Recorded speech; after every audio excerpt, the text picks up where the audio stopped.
नमस्कार प्यारे विद्यार्थियों, आप सभी का स्वागत है। जैसा कि ऑडियो के माध्यम से बता दिया है कि आज का हमारा पाठ है लखनवी अंदाज, जिसके लेखक है यशपाल जी। और इस पाठ के माध्यम से उन्होंने सामंतवादी या एक जो आरामशाही जो वर्ग है उस पर व्यंग किया है। उन्हें यह बतलाने की कोशिश की है कि अब उनके शासन का जो दौर है वो समाप्त हो चुका है और आज़ादी के बाद सभी एक समान हैं या बराबर हैं।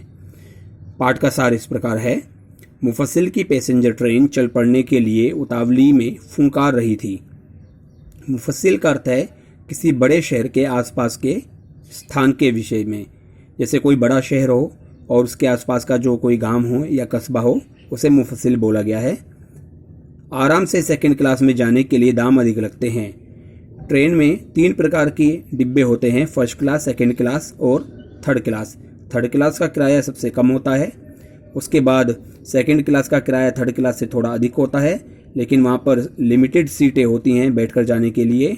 जबकि फर्स्ट क्लास में आपको सोने की व्यवस्था और खाने की व्यवस्था भी उपलब्ध कराई जाती है और ऐसे डिब्बों में एसी लगा होता है ताकि आप मौसम के प्रतिकूल प्रभाव से बच सकें।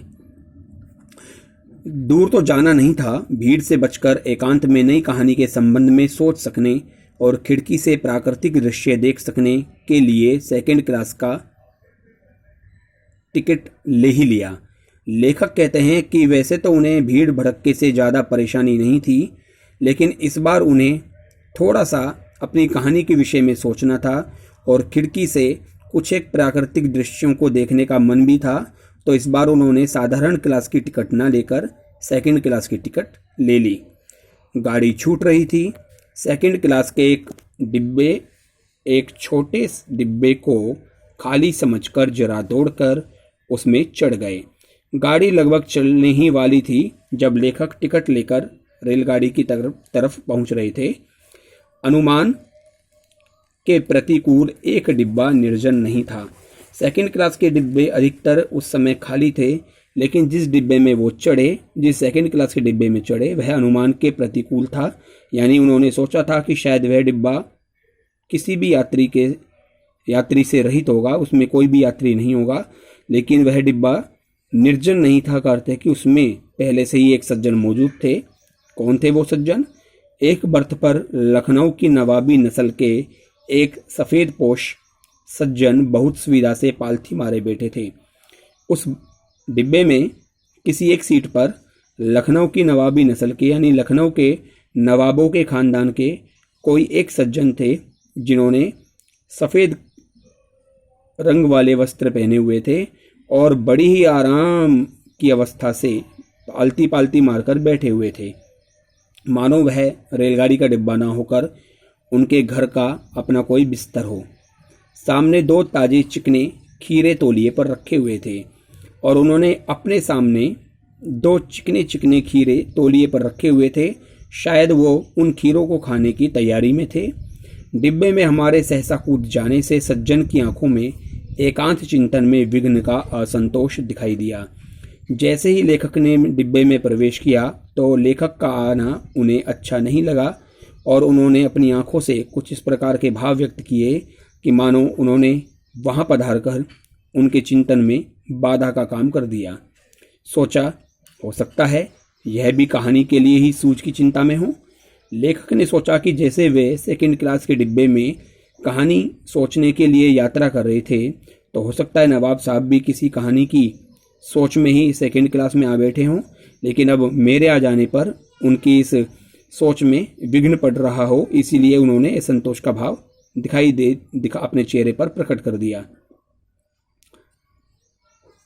या खीरे जैसी अपदार्थ वस्तु का शौक करते देखे जाने के संकोच में हूं।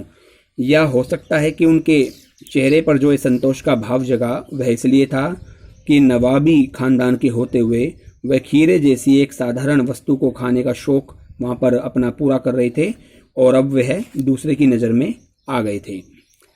नवाब साहब की संगति के लिए उत्साह नहीं दिखाया। नवाब साहब ने संगति के लिए, जैसा कि आमतौर पर होता है, किसी के डिब्बे में प्रवेश करने पर जो पूर्व यात्री होते हैं, जो पहले से उपस्थित यात्री होते हैं, वो उसे बुलाते हैं, पुकारते हैं या उनका स्वागत करते हैं, ऐसा नवाब साहब ने नहीं किया।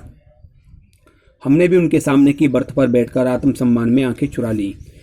लेखक ने जब देखा कि नवाब साहब ने उनके प्रति कोई भी स्वागत का भाव नहीं दर्शाया है, तो लेखक ने भी सामने की सीट पर बैठकर खिड़की से बाहर झांकने का अपना मन बना लिया।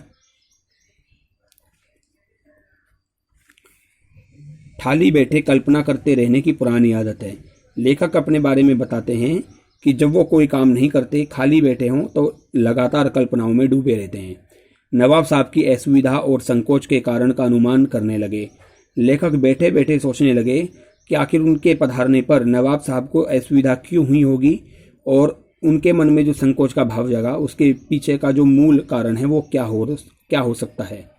संभव है नवाब साहब ने बिल्कुल अकेले यात्रा कर सकने के अनुमान में किफ़ायत के विचार से सेकंड क्लास का टिकट खरीद लिया हो और अब गवारा ना हो कि शहर का कोई सफ़ेद पोश उन्हें मंजिले दर्जे में सफ़र करता देखे। लेखक ने अनुमान लगाया कि हो सकता है कि आराम से यात्रा करने के विचार से ही नवाब साहब ने ही सेकंड क्लास का टिकट खरीदा हो, लेकिन अब डिब्बे में उनके पधारने पर उन्हें अपने इस यात्रा में या आराम में विघ्न पड़ता दिखाई दिया हो। अकेले सफ़र के लिए ही और वक्त काटने के लिए खीरे खरीदे होंगे।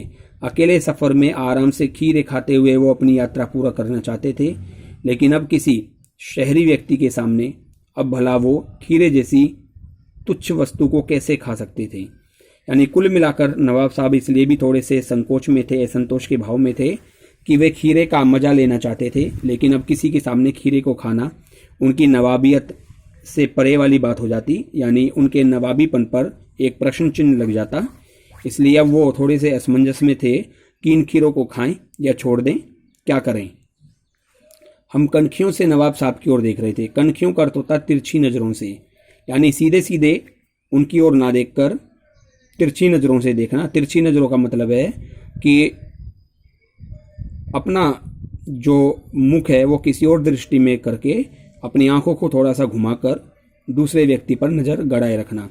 नवाब साहब कुछ देर गाड़ी को खिड़की से बाहर देखकर स्थिति पर गौर करते रहे। नवाब साहब कुछ देर गाड़ी की खिड़की से बाहर झांकते रहे और देखने लगे कि भाई बाहर और अंदर क्या स्थिति है। ओह, नवाब साहब ने सहसा हमें संबोधन किया। यहाँ ओह जो शब्द है वो लेखक ने किया है। वो कहता है कि ओह, अचानक उम्मीद के विपरीत नवाब साहब ने हमें पुकारा। आदाबर्ज जैसे नमस्कार इत्यादि होता है, हेलो होता है, उसी प्रकार से उर्दू में आदाबर्ज कहा जाता है। आदाबर्ज जनाब, खीरे का शौक फरमाएंगे। नवाब साहब ने लेखक को यहाँ पर खीरा खाने के लिए आमंत्रित किया कि आपका स्वागत है, आइए खीरा खा लें, या अगर आपको अच्छा लगे तो आप खीरा खा सकते हैं।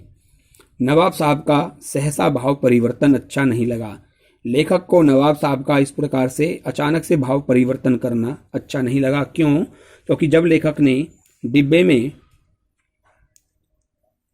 कदम रखा था तो नवाब साहब ने किसी भी प्रकार से उनकी आवभगत या स्वागत नहीं किया था।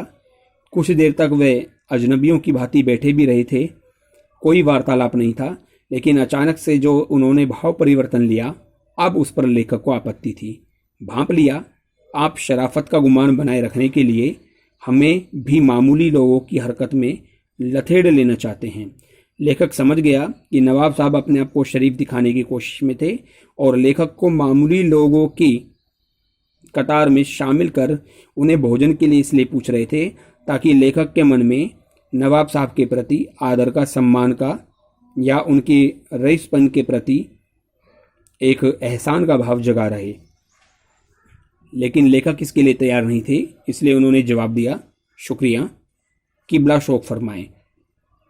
लेखक नवाब साहब के भाव परिवर्तन से खुश नहीं थे और नवाब साहब के द्वारा शराफत का जो एक प्रदर्शन किया जा रहा था उससे भी खुश नहीं थे। इसीलिए लेखक ने उनके आमंत्रण को अस्वीकार कर दिया और उन्हें जवाब दिया कि नहीं, आप ही खाइए, मेरा मन नहीं है।